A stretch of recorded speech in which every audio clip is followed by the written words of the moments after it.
Mesdames, Messieurs, tout d'abord, je m'exprimerai en français par respect pour vos oreilles.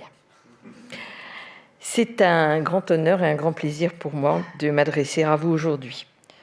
Ce moment marque une étape importante dans l'histoire de notre organisation, mais aussi dans celle de la finance durable. L'événement que nous inaugurons aujourd'hui, Rethink Sustainable Finance Together, célèbre le rapprochement stratégique entre 2 Degrees Investing Initiative et l'Observatoire de la finance durable. De cette union naît un bel enfant, la Sustainable Finance Observatory, une entité unique conçue pour répondre aux défis pressants de notre époque. Ce rapprochement n'est pas le fruit du hasard. C'est l'aboutissement d'un long chemin parcouru par 2 organisations complémentaires et reconnues. Depuis sa fondation en 2012, ça va donc faire 13 ans, 2 Degrés a été à l'avant-garde des méthodologies d'alignement de portefeuille avec des outils comme Pacta et a également contribué à la réflexion globale avec des initiatives marquantes à l'instar de My Fair Money, plateforme d'information indépendante et gratuite qui aide les épargnants dans la prise en compte des questions de durabilité dans leurs investissements. 2 Degrés, c'est également une action menée sur le sujet de l'impact des investissements dans l'économie réelle. J'en veux pour preuve la publication de Impact Potential Assessment Framework, IPAF, une méthodologie unique permettant d'évaluer le potentiel d'impact des produits financiers. En s'appuyant sur les meilleures expertises scientifiques et industrielles, ce cadre a établi des critères clairs pour une évaluation qualitative des principaux canaux d'impact des produits financiers. De plus, avec le Climate Impact Management System, développé en collaboration avec l'ADEME, que je salue, 2 Degrés a ouvert la voie des stratégies climatiques orientées impact. Ce système a été conçu pour guider les institutions financières à maximiser leur contribution à la réduction des émissions de gaz à effet de serre, avec des applications concrètes en Colombie et au Royaume-Uni, où il a permis de structurer des actions climatiques à fort impact. Enfin, 2 Degrés fait partie intégrante du groupe de travail de la plateforme européenne de la finance durable, renforçant son rôle central dans l'élaboration de politiques et de cadres innovants à l'échelle internationale. L'Observatoire de la finance durable, lui, a été lancé en 2019 par le ministre de l'Économie et des Finances. Il a été le garant de la transparence sur la contribution du secteur financier français à la transition écologique. Je ne présenterai pas en détail toutes les réalisations de l'Observatoire, mais avec des outils tels que le Net Zero Donut, il a su établir des méthodologies rigoureuses pour suivre et évaluer les engagements climatiques des institutions financières. Il a surtout su travailler avec l'ensemble des acteurs de la place, institutions financières, entreprises, think tanks, sociétés civiles, sociétés de services, corps intermédiaires, pouvoirs publics. Tous ces acteurs sont membres de l'Observatoire et participent à ses travaux et à leur richesse. Ce mode de fonctionnement pluriel et inclusif est à garder absolument. Enfin, le lien indéfectible avec le comité scientifique et d'expertise de la Fondation PARC pour garantir la crédibilité scientifique des études est un nouvel atout de circonstance pour notre organisation et cela faisait longtemps que nous voulions doter 2 Degrés d'un outil de ce genre.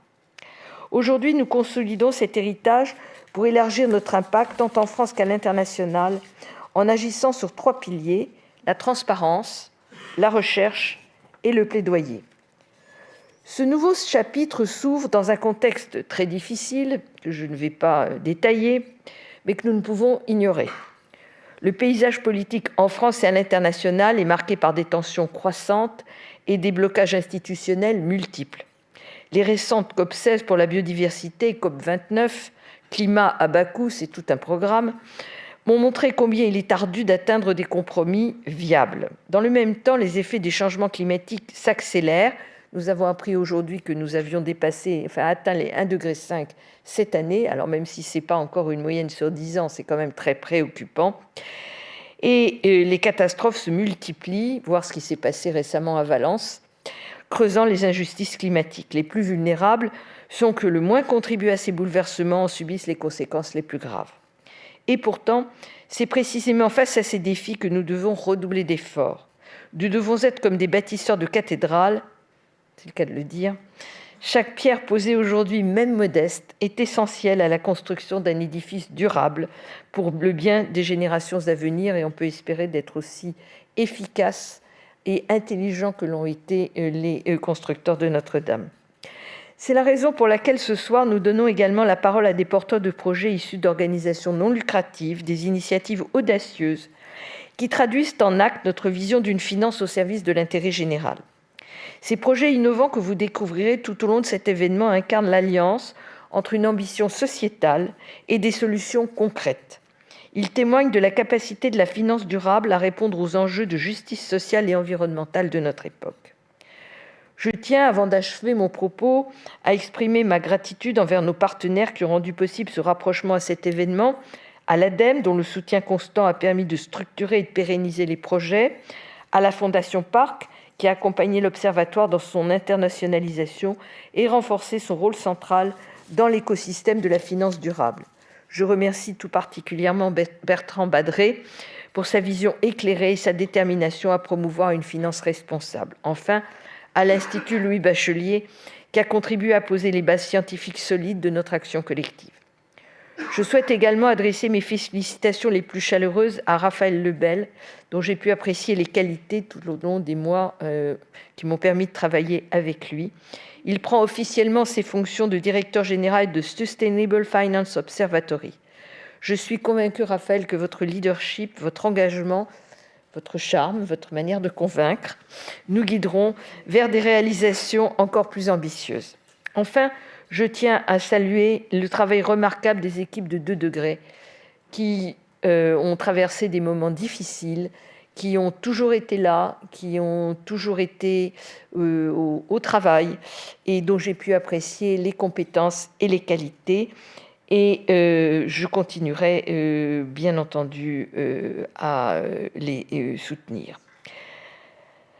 Je tiens aussi à saluer le travail des équipes de l'Observatoire, que je connais évidemment moins bien, mais dont j'ai pu entendre dire combien l'expertise et le dévouement étaient au cœur des succès rencontrés.